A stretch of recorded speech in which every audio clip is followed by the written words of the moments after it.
Long ago, in the land of Egypt, the Israelites were slaves under Pharaoh's rule. But one man, Moses, chosen by God, led them to freedom.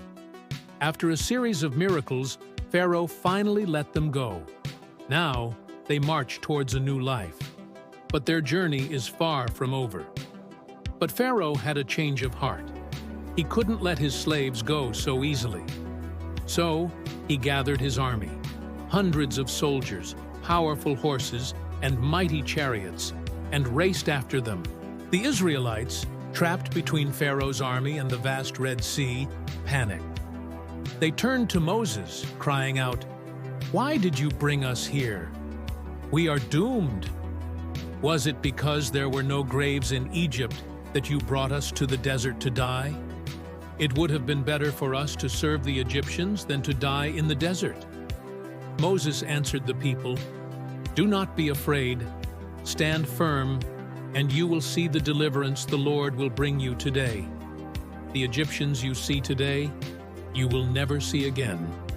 The Lord will fight for you. You need only to be still." Then the Lord said to Moses, "Why are you crying out to me? Tell the Israelites to move on.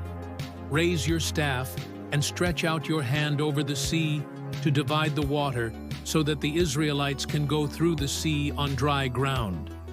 Then the angel of God, who had been traveling in front of Israel's army, withdrew and went behind them. The pillar of cloud also moved from in front and stood behind them, coming between the armies of Egypt and Israel.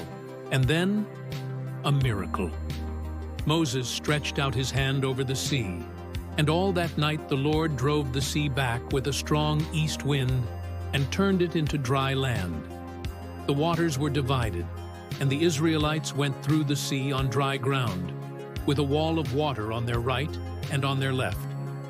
Pharaoh's army, refusing to let them go, charged in after them. But just as the last Israelite reached the other side, Moses stretched out his hand again.